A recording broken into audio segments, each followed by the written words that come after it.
안녕하세요. 네, 오늘은 공사상의 입장, 대승보살사상, 대승의 공사상 입장에서 소승의 교설을 봤을 때 소승의 가르침에 무엇이 문제인가, 좀 비판적인 입장에서 소승 가르침에 대한 문제를 제기하는 그런 내용입니다.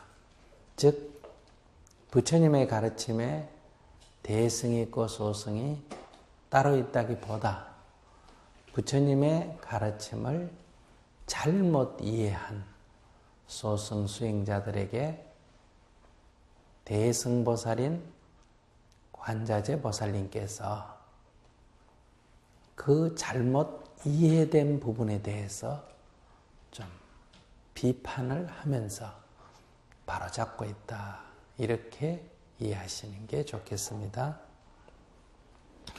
소승의 가르침은 이 세계, 나와 이 세계가 어떤 것인가 하는 문제에 대해서 5원설이 있고 12처설이 있고 18개설이 있습니다.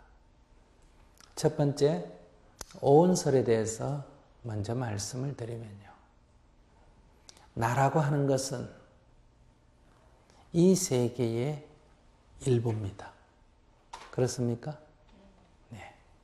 이 무한한 세계 가운데서 나라고 하는 것은 정말 티끌같이 작은 존재입니다. 동시에 이 세계라고 하는 것은, 내가 인식하는 이 세계라고 하는 것은 내 마음속에 그려진 세계입니다. 그러니까 우리가 이 세계를 각자 달리 그리고 있습니다. 이 세계가 똑같은 것 같은데 그렇지 않습니다. 사람마다 이 세계에 대해서 달리 그리고 있다.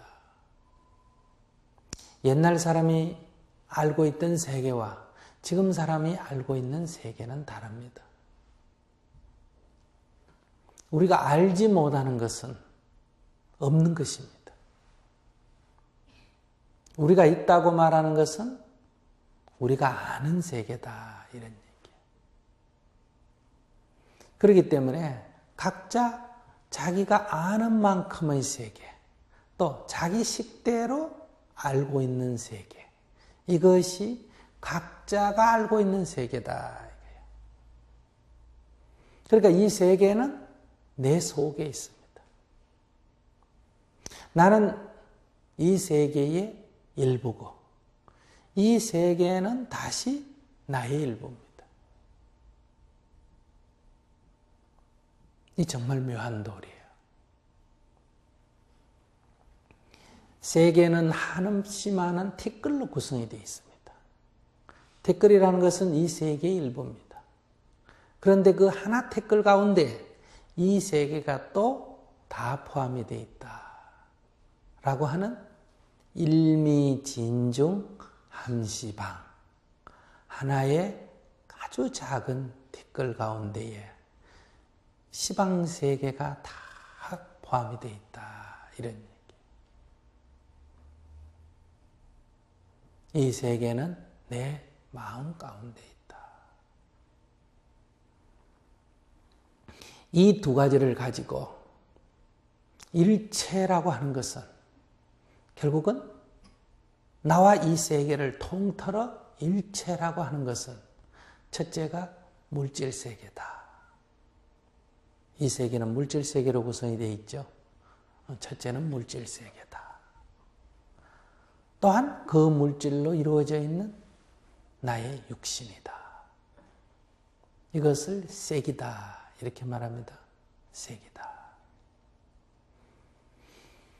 그러나 이 세계라고 하는 것은 곧 내가 알고 있는 세계, 내 마음 가운데 그려진 세계이기 때문에 이 세계는 이러한 물질과 정신으로 구성되어 있다. 아니면 물질을 대표해서 이 육신이라면 육신과 마음으로 구성이 되어 있다. 그래서 이 물질 세계 또는 육신을 세계라 하고, 그러면 정신 세계, 이 세계를 그리고 있는, 이 세계를 담고 있는 그 정신 세계, 그 마음이라고 하는 것은 다시 네 가지로 나눕니다. 첫째, 우리가 이 세계를 그릴 때 제일 중요한 것은 이 세계를 내 마음으로 받아들이는 게 있습니다. 첫째, 눈으로 보고, 귀로 듣고, 코로 냄새 맡고, 혀로 맛보고, 손으로 만지고, 이런 것으로 해서 나에게 받아들인다 이 말이에요. 이것이 이제 오감이죠. 5가지 감각기관. 여기다가 하나 플러스해서 머리로 생각하고, 이렇게 해서 받아들이는 작용, 외부의 정보를 내 속으로 받아들이는 작용, 이게 수입니다. 수. 감수작용. 그 다음 이걸 받아들여서 그 정보를 저장을 한다. 저장. 그러니까 통과해버리는 게 아니라 들어오면 여기에 쌓이게 된다. 저장을 하고 저장하는 데서 끝나는 것이 아니라 그것이 다시 기억해낸다. 기억해낸다. 저장했던 것을 도로 꺼내 쓴다. 기억해낸다. 그 기억해내는 것, 그래서 그걸 가지고 우리가 생각을 하는 거예요. 이것이 상이다. 그 다음에는 그러니까 바깥으로부터 받아들이고 저장해서 되살려내고 다시 그것이 바깥으로 나간다. 정보를 생산하는 작용을 합니다. 이것이 이제 우리 마음작용에서는 의지작용이에요. 의지작용. 뭐를 해야지 하는 의지작용. 뭘 하고 싶고 어떤 충동에 의해서 하고 싶은 것도 있고 또 상당히 지혜롭게 뭘 행하는 것도 있고 이렇게 의지작용이 있다. 우리 중생의 의지작용은 대부분 충동에 의해서 일어납니다. 하고 싶은 거, 하기 싫은 거 이런 거에 따라서 행하죠. 이게 행이에요. 행. 그 다음에 이러한 결과로 소위 이 정보를 담는 그릇인 동시에 이게 정보가 분별되어 있는 하나의 그릇이다. 이렇게 말할 수 있어요. 이걸 식이라 그래요. 그러니까 이 식이라고 하는 것은 일종의 컴퓨터로 말하면 프로그램 같은 거예요. 정신작용에 있어서의 가장 토대입니다. 토대. 이 프로그램이 어떻냐에 따라서 똑같은 정보가 들어와도 똑같은 기억을 해도 달라집니다. 그래서 외부로부터 정보가 들어오는 것도 감수작용이지만 이 기존에 깔려있는 이 업식이라고 그러죠. 이 프로그램과 외부에서 들어오는 정보가 반응을 하면서 쾌불쾌가 일어납니다. 몸에도 감각이 일어나고 마음에도 필링이 일어납니다. 이것을 뭐라고 한다? 수다 이렇게 말해요. 그러니까 수는 바깥에서 정보가 들어오는 것도 되지만은 그러나 이 기본 토대 이 업식이 없다면 모든 사람이 똑같은 정보가 들어오면 똑같이 반응을 해야 되는데 반응이 다 달라집니다. 그것은 각자 자기 업식이 있기 때문에 그렇다. 토대가 있기 때문에 그렇다. 이미 형성되어진 토대가 있다 이 말이에요. 이미 형성되어 있는 토대가 있다 하더라도 외부에 정보가 다 자꾸 달리 들어오면 반응이 달라집니다. 토대가 없다면 외부에 동일한 정보가 들어오면 어때요? 동일하게 반응할 거고 다른 정보가 들어오면 달리 반응하죠. 그러나 토대가 있다 이 말이에요. 토대가 있다 하더라도 외부에서 들어오는 정보가 달라지면 반응을 달리 하겠죠. 그래서 우리가 동일한 곳에 가서 동일한 것을 보고 동일한 것을 듣고 동일한 것을 냄새 맡고 동일한 것을 맛보고 동일한 것을 감촉해도 그 사람의 느낌이 다릅니다. 왜 느낌이 다를까? 이미 그에게 형성되어 있는 업식이 다르기 때문에 그렇다. 여러분이 동일한 업식을 갖고 있는데 여러분들이 이곳을 갔을 때와 저곳을 갔을 때와 느낌이 다르죠. 그건 왜 그럴까? 밖에서 들어오는 정보가 다르기 때문에 그렇다. 그러니까 바깥으로부터 들어오는 정보, 이것도 수고, 그에 반응하는 느낌, 몸에는 감각이고 마음에는 필링, 이것도 수다 이 말이에요. 또 이 업식이, 이 기본 토대인 업식이 다르기 때문에 정보가 들어와서 일으키는 생각도 다르다. 또 그 느낌에 반응하는 맹목적인 충동인 이 행도 달라집니다. 그렇기 때문에 밖에서 어떤 정보가 있느냐 하는 것도 중요하지만 이 안에 있는 거기에 반응하는 기본 토대, 이 업식이 어떠냐도 중요하다. 그래서 이 색하고 다음에 뭐가 와야 된다? 식이 와야 되겠죠. 그죠? 색, 식, 수상, 행. 이렇게 순서를 매길 수도 있다. 그러나 왜 색, 수상, 행, 식이라고 했느냐 하면 이렇게 반응을 하고 생각을 하고 의지를 불러일으켜서 행동을 한 그렇게 생산되어진 것이 또 저축되는 게 어디다? 식이에요. 그래서 이 업식이 조금 바뀌게 되는 거. 그 과보가 그러니까 그 행위의 결과물로 다시 쌓여서 그 프로그램이 조금 변화가 된다. 다시 말하면 요즘 말하는 프로그램이 조금 업그레이드 된다. 변화가 일어난다. 그래서 색, 수상, 행식이라고 한다. 이렇게 부처님께서는 일체는 오온이다. 그러니까 이러한 오온 밖에서 따로 진리를 찾아서는 안 되고 또 나라고 하는 것도 이 바로 오온이기 때문에 나라고 하는 어떤 독립된 실체 그런 것은 존재할 수가 없다.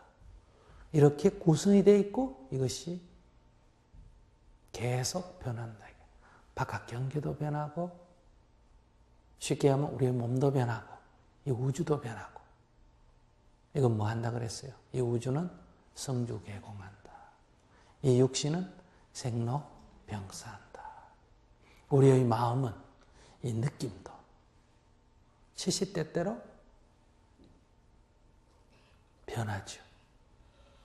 일어나고 머무르고 사라지고 그리고 우리의 생각도 우리의 의지도 항상 일어나고 머무르고 사라지는 생멸을 거듭한다. 그러면 이것의 토대인 마음작용의 토대인 식은 어떤가? 이것도 사실은 형성되어지고 현재 이렇게 머물러 작용하고 있고 또 업식은 앞으로 바뀌어 나간다.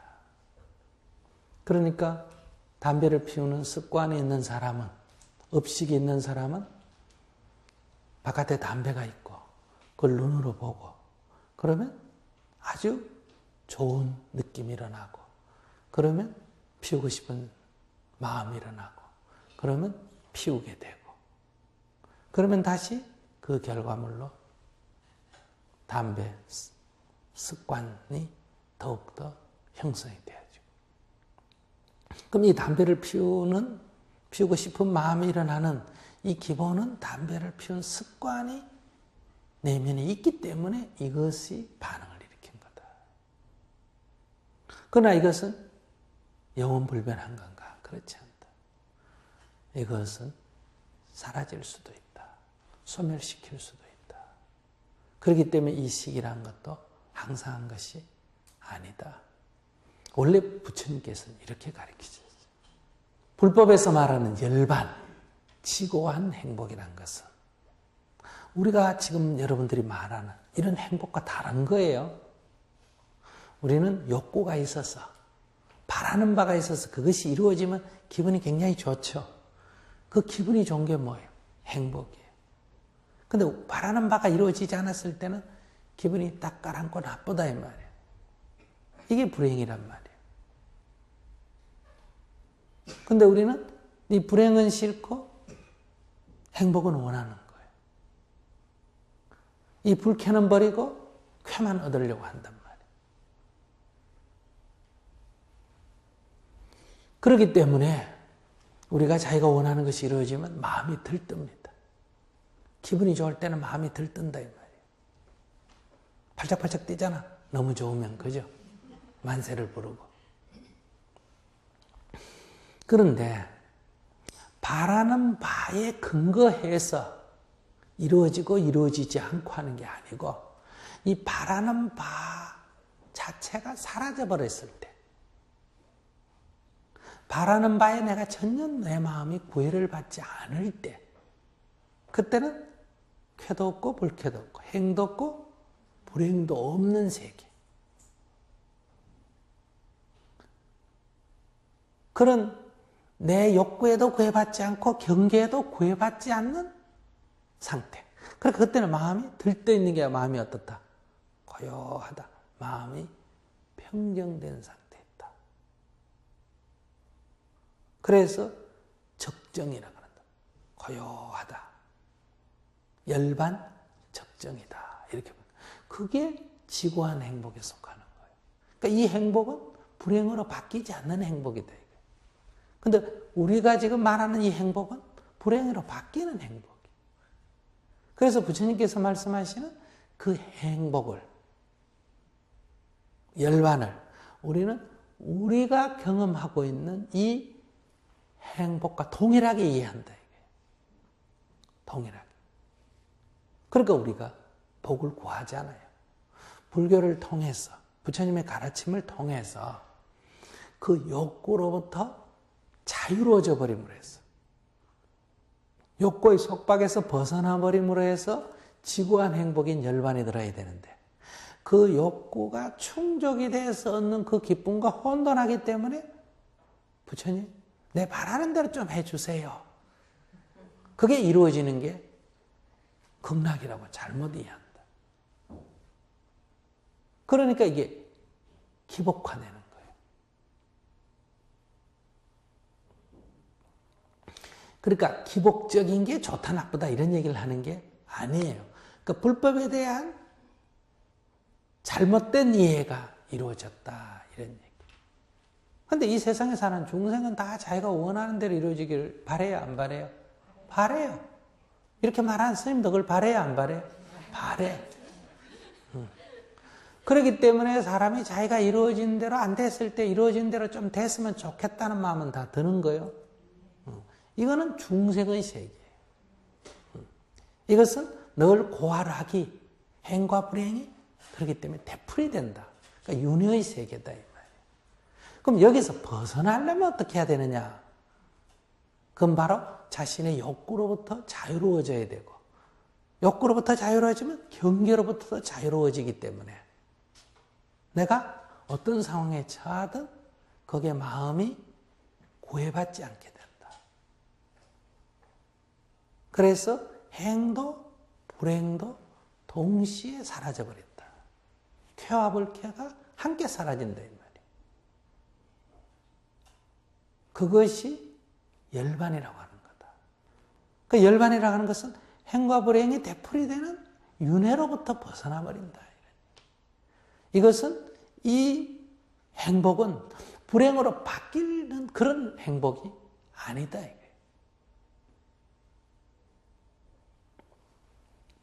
이것이 열반인데 그 열반에 대한 우리들의 이해를 우리 식대로 이해한다. 그러니까 부처님의 가르침을 그런 방식으로 해석을 하게 된다. 마찬가지로 여기서도 우리의 어떤 사고의 근저, 사물을 보는 세계관, 어떤 철학, 여기에는 언제나 우리는 변하지 않는 그 어떤 것, 그리고 그것만의 그것이라고 하는 그 어떤 요소, 이걸 기초로 두고 이 세상을 우리가 이해한단 말이에요. 그러니까 그러한 자신의 업식, 자신의 세계를 보는 그런 눈을 버리고 깨달음의 세계로 들어와야 되는데 그 안경을 끼고 불교를 본다 이 말이에요. 불법을 본다 이 말이에요. 그렇게 해서 이렇게 요소설에 빠졌다. 그래서 이것은 잘못됐다. 그래서 첫 번째 오은설에 대해서 앞에 무자를 붙여서 그 법에도 실체가 없음을 다시 깨우치고 있다.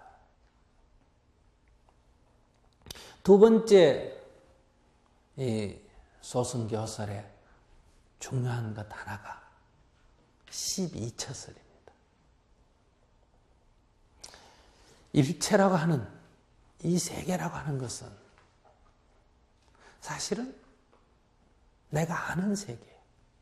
그럼 내가 아는 세계가 어떻게 형성되느냐? 이거는 눈이 있고 바깥에 모양과 빛이 있었어. 눈과 빛이 만났어. 봄으로 해서 아는 거다. 귀가 있고 소리가 있어서 들어서 아는 거다. 코가 있고 냄새가 있어서 냄새 맡고 아는 거다. 혀가 있고 맛이 있어서 맛보고 아는 거다. 몸이 있고 감촉이 있어서 아는 거다.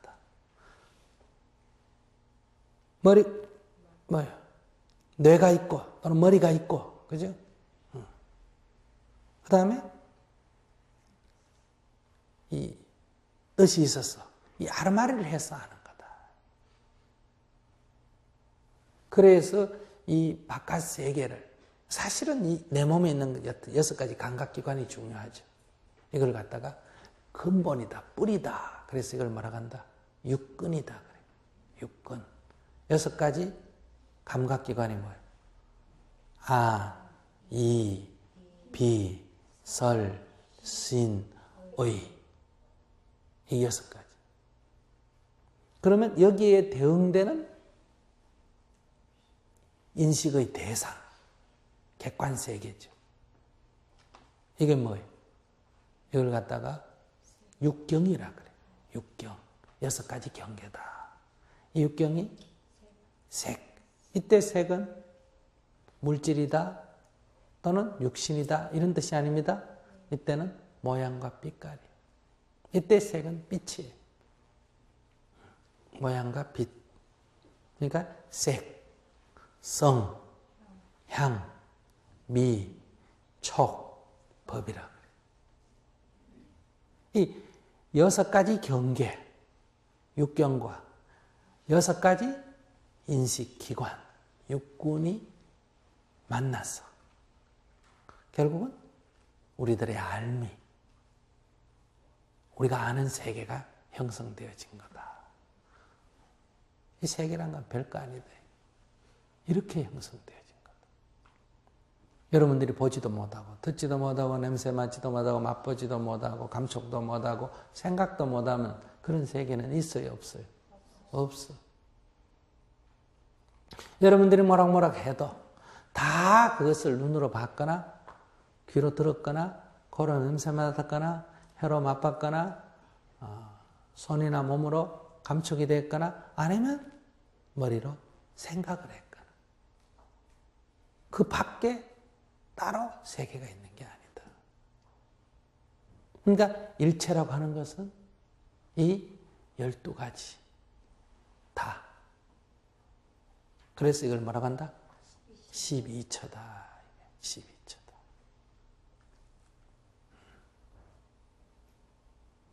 근데 이 두 설, 오은설과 12처설, 이게 핵심인데, 이 오은설은 이 주로 마음작용, 정신에 주로 더 비중이 높여져 있습니다. 근데 12처설은 일종의 유물론 비슷합니다. 그러니까 12처설 대로 하면 날아가는 건 별거 아니에요. 내가 아는 세계란 건 뭐예요? 바깥 세계가 눈으로 들어오고, 귀로 들어오고, 코로 들어오고, 혀로 들어오고, 몸으로 감촉되고, 머리로 아르마리한 그거예요. 이것만 갖고 설명을 하면 우리가 어떤 환경에, 동일한 환경에 가면 우리들은 동일한 세계가 형성된다. 이렇게 얘기해야 되겠죠. 그러니까 동일한 환경에서 사람을 키우게 되면 동일한 인격이 형성된다. 이래 말할 수 있어요. 낳자마자 이 말이에요. 왜? 본 게 똑같고, 들은 게 똑같고, 냄새 맡은 게 똑같고, 맛본 게 똑같고, 감촉한 게 똑같고. 그러니까. 어떻게 보면 이것은 이 유물론적 병정법하고 비슷하죠. 우리의 의식은 형성되는 거다. 그렇기 때문에 우리가 자기 의식을 아무리 바꾸려고 노력해도 바깥 세계가 바뀌어지지 않으면 어때요? 늘 거기에 영향받기 때문에 안 된다. 그러니까 이 세계가, 사회가 바뀌어버리면 어때요? 인간의 의식은 따라 바뀐다. 그렇기 때문에 개인적인 그런 한 사람 한 사람의 노력보다는 이 사회를 정의롭게 바꿔버리면 그 속에 사는 사람들은 다 올바른 의식을 갖게 된다. 그래서 사회혁명을, 사회를 바르게 하는데 집중을 하는 거예요. 그에 비해서 종교인들은 세상이 어떻든지 간에 너가 어떻게 하느냐에 달렸다. 그러니까 세상 문제를 갖고 얘기하지 마라. 너가 어떻게 할 거냐? 그러니까 너만 잘하면 너는 구원을 받는다 이거예요. 그러니까 종교는 주로 개인 문제를 중요시 다루죠. 여기에 대해서 반대로 사회주의는 사회 문제를 주로 중요시 다룬다. 그러니까 이거 둘이 앙숙으로 싸웠죠. 한쪽에서는 유신론, 무신론으로, 기독교 쪽에서는 사회주의를 뭐라고 한다. 우리는 유신론이고 너는 뭐다? 무신론이다. 이렇게 말하고, 이 사회주의 쪽에서는 자기들은 무슨 논이고 유물론이고, 이쪽은 뭐다? 종교는 관념론이다. 이렇게 해서 갈등을 일으켰다. 그러니까 불법은 그렇게 둘로 나누지 않습니다. 우리들의 마음은 외부로부터 영향을 받아서 형성되어진다. 이런 요인도 있다 이 말이에요. 반대로 자기 의식이 어떠냐에 따라서 똑같은 환경에 대해서도 달리 반응을 한다. 이런 요소도 있다. 이런 얘기. 이 두 가지 요소가 다 있다. 그래서 원리를 설명할 때도 인연과보라 그러죠. 인, 직접적인 원인, 연, 간접적 원인, 조건. 그러니까 원인에 의해서 결과가 그냥 나오는 게 아니라 그 원인이 작동하는 주위 환경이 어떠냐. 여기에 영향을 받는다. 내가 성냥불을 그어가 버렸다. 이게 화재의 직접적 원인이죠. 이것만 갖고 되는 게 아니에요. 그때 주위에 인화물질이 있었느냐. 주위가 그냥 시멘트 바닥이냐에 따라서 내가 원인을 제공해도 그 조건이 달라지면 결과가 달라진다. 또 똑같은 조건이지만 원인이 달라지면 어때요? 결과도 달라진다. 똑같이 인화물질이 있는 그런 환경이었지만 성냥불을 버리지 않으면 어때요? 불이 일어나지 않는 거고 성냥불을 버리게 되면 불이 일어난다. 한 가지로 설명하지 않는다. 그러니까 우리들의 존재도 나로부터 세계에 영향을 주는 게 있고 세계가 나에게 영향을 주는 게 있다. 이 양자가 동시에 작용한다.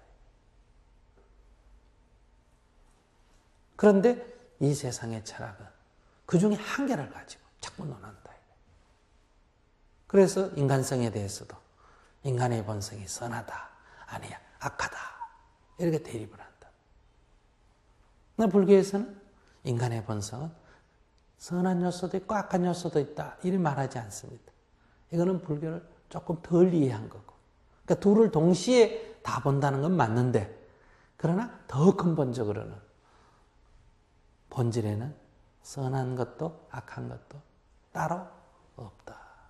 그것이 어떻게 작용하느냐에 따라서 사람들이 그것을 선하다고 말하고 악하다고 말한다.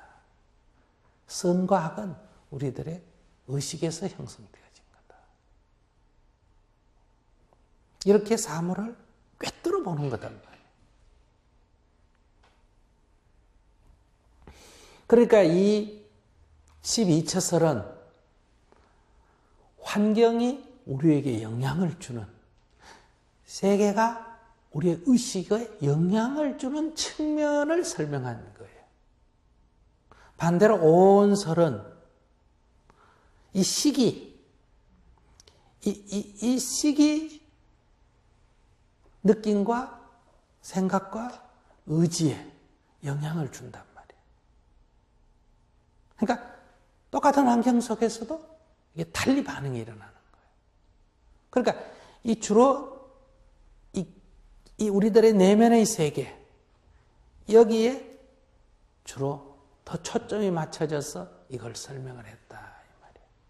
그래서 이 둘을 보완해서, 사실은 이것도 그대로 설명이고 이것도 그대로 다 맞는 얘기예요. 그러나 이것을 보완해서 다시 설명한 게 뭐다? 18개설이에요. 18개설은 이 첫째 근본은 우리의 이 감각기관, 인식기관입니다. 6가지 인식기관이 육군이 있고 그에 대응해서 뭐가 있다? 6가지 경계인 육경이 있다. 인식 대상이 있다. 그러면 이 2가지만 갖고 설명되는 게 아니고 이미 우리에게는 형성되어진 뭐가 있다? 업식이 있다. 그래서 이 12처설만 갖고 설명하면 동일한 환경에서, 즉 동일한 것을 보면 동일하게 느껴야 되는데 안 그렇잖아. 그지? 그거 왜 그러냐? 보는 놈이 있다. 그 보는 놈이라는 것은 어떤 걸 말하는 게 아니라 바로 어떤 색깔의 안경을 끼고 보느냐에 따라서 똑같은 걸 봐도 다르다. 이미 각자에게 형성되어진 업식이 있다. 그러니까 보는 데 작용하면 그걸 뭐란다?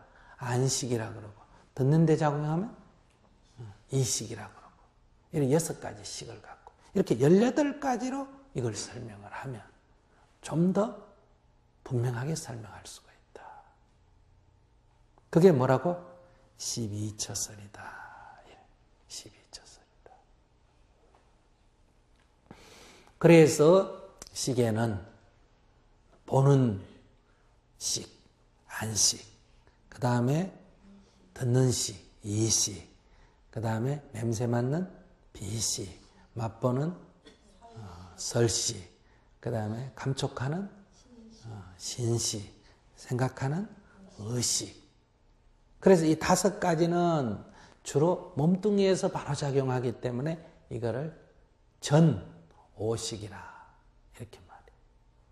오식이라 그래요. 그런데 제6번째 식, 6번째 식인 이 의식, 6번째 식이 뭐예요? 의식이죠. 이 의식이 우리가 말하는, 여러분들 의식이 있다, 의식이 없다 하는 거 있죠? 이걸 말하는 거다. 의식. 그래서 6가지 식이다. 식에는 6가지가 있다. 이게 육식이라 그래요. 알았습니까? 육식. 식에는 6가지 식이 있다. 6가지라 할 땐 육식이다. 이 말이에요. 그런데 제6식, 앞에 제자가 붙는다 이 말이에요. 제6식이라는 것은 6번째 식이다. 이런 얘기예요. 여섯 번째 식이다 할 때는 그것은 의식을 말하는 거예요. 무슨 말 이해하셨어요? 그러니까 의식 이코르 뭐다? 제6식이에요. 여섯 번째 식이다. 이런. 그런데 식에는 이렇게 의식만 있느냐? 즉 여섯 가지 식만 있느냐? 아니다. 식에는 일곱 번째 식, 여덟 번째 식이 있다. 그러니까 이 여섯 번째까지 이 식을 표면의식, 드러난 의식이라고 하고 보이지 않는 잠재된 식이 있다. 거기에 제7식이 있고 제8식이 있다. 제7식을 이제 말라식, 제8식을 아뢰야식이라고 말한다. 그러니까 우리가 지금 작용하는 이렇게 듣고 보고 하는 이런 여섯 가지 식 말고 일곱 번째, 여덟 번째 숨겨진 식, 잠재의식 또는 무의식이 있는데 그것도 잠재의식, 무의식이라고만 말하지 않고 7식과 8식으로 나누어서 설명한다. 이 잠재의식이 있다. 이것을 서양 철학에서는 18세기 들어와서 아는 거죠. 프로이드가 꿈의 해몽이다. 이렇게 얘기했지 않습니까? 19세기네. 프로이드가 19세기에 와서 이 잠재의식, 무의식의 세계에 대해서 설명을 했단 말이에요. 그러니까 옛날 사람들은 의식 밖에 따로 어떤 소리가 들리면 의식에 영향을 주는 보이지 않는 어떤 마음의 작용, 이걸 뭐라 그랬다? 신의 소리. 신의 소리라 그랬단 말이에요. 근데 이런 서양에서 이 진행되어 온 과정을 보면 부처님께서는 이미 우주는 뭐하고? 성주 개공하고 뭐 내가 우주를 운행한다 이런 말 하신 적이 없죠. 우주를 누가 만들었다 이런 얘기 한 적도 없으시단 말이에요. 우주는 이러한 법칙에 의해서 움직인다. 그 다음에 이 생명에 대해서도 마찬가지지 않습니까? 생로병사하는 이런 존재의 본질에 대해서 말씀하신 거고, 특히 부처님의 가르침의 핵심은 어디에 있습니까? 결국은 정신작용이죠. 이 마음을 어떻게 다스리느냐. 이 마음작용이라는 것은 형성되어진 거예요. 까르마라 그래가지고 전생으로부터 와서 너는 이렇게 살아라 하고 정해지면 그렇게 살아야 된다는 거. 지금까지 신의 뜻에 의해서 살아야 되는 거. 태어날 때 사주팔자에 의해서 살아야 되는 거. 전생에 네가 한 행동에 의해서 벌받듯이 살아야 되는 거. 이게 다 숙명론이지 않습니까? 그러나 부처님은 이러한 업이라고 하는 것은 형성되어진 것이기 때문에 그것은 뭐다? 소멸되어지는 거다. 쉽게 얘기하면 팔자를 바꿀 수 있다는 거예요? 없다는 거예요? 있다는 거예요. 나의 운명을 내가 바꿀 수가 있다. 내가 이렇게 괴로운 것은 어쩔 수 없이 괴로워라고 누가 정해줘서 괴로운 게 아니다. 내가 마음에 대해서 무지하기 때문에 괴로운 거다. 그러니까 이 마음이 어떻게 작용하는지 지금 이렇게 보듯이 오온설, 12처설, 18개설 다 마찬가지. 이 마음이 어떻게 작용하느냐는 원리를 알므로 해서 우리는 여기서부터 이 고통에서부터 벗어날 수가 있는 거예요. 이런 것들을 우리가 이제 수행으로 나아가기 위한 2000단계입니다. 아시겠어요? 이거 자체는 수행법은 아니에요. 이제 이런 것들을 이해해야 여기 기초해서 이제 우리가 수행을 해 나가는 데 있어서의 소위 사성제 수행법 같은 것, 이제 팔정도 수행법 같은 것은 이런 세계, 이런 인간에 대한 이해를 기초로 해서 나아가게 된다. 여기에서 핵심은 이러한 것들을 잘못 이해가 마치 12처서를 12요소설처럼 이해했다 이 말이야. 이 세계는 아니비설신이 색상량 미촉급이라고 하는 12개의 요소로 구성이 되어 있고 그것의 관계로 이 세계는 이루어진다. 이렇게 이해할 때 각각을 불변의 요소로 이해해버리면 어떻게 된다? 이게 요소설이 되어버린다. 이건 불법이 아니다. 그래서 앞에 뭐가 붙었다? 무자가 붙은 거예요. 무, 아니비, 설신이. 여기다 앞에 뭐가 붙었어요? 공중이라고 붙었습니다. 아시겠어요? 공중. 공의 세계에서, 본질의 세계에서, 깨달음의 세계에서 볼 때, 아니라 할 것도, 이라 할 것도 그런 근본 실체는 없다. 그러니까 이 무아니비설신이 무색성향 미촉법이 12처서를 잘못 이해한 것에 대한 비판이라면 무안개 내지 무의식계는 18개설에 대한 지적입니다. 그러면 18개란 건 뭐예요? 아니비설신이 색성향 미촉법, 그 다음에 안식, 이식, 비식, 설식, 신식, 의식이라 그랬죠. 그게 하나의 세계를 설명하기 때문에 개자가 붙었단 말이에요. 그러면 안개, 이계, 비계 이렇게 되잖아. 그죠? 그러니까 다 개가 붙었으니까 첫 번째 아니비설신이의 첫 번째 안개하고 그 다음에 색성향 미촉법은 다 생략이 되고 그 다음에 안식부터 의식까지 다 생략이 되고 맨 끝에가 뭐 의식 아닙니까? 그죠? 의식에 뒤에 개가 붙었단 말이에요. 그러니까 무, 안개, 내지 하는데 몇 개가 생략됐어요? 16개가 생략이 돼요. 그리고 무, 의식계.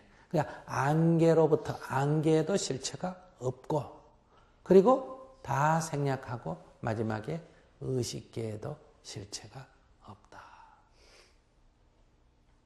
이렇게 해서 온 12처 18개에 대한 악연과 상견의 관점에서 부처님의 가르침을 잘못 이해한 부분을 바로 대승보살의 입장, 깨달음의 입장에서 다시 교정을 했다. 그래서 앞에 무가 붙었어요. 그러니까 소승교설이 잘못됐다가 아니라 부처님의 근본 가르침을 일부 수행자들이 잘못 이해했다. 그 잘못 이해한 사람을 뭐라고 이름 붙였다? 소승이다. 이렇게 이름 붙였단 말이에요. 잘못 이해했다. 그렇기 때문에 이것은 올바르게 이해돼야 된다. 그런 관점에서 비판하고 있다. 여기까지 오늘은 하겠습니다.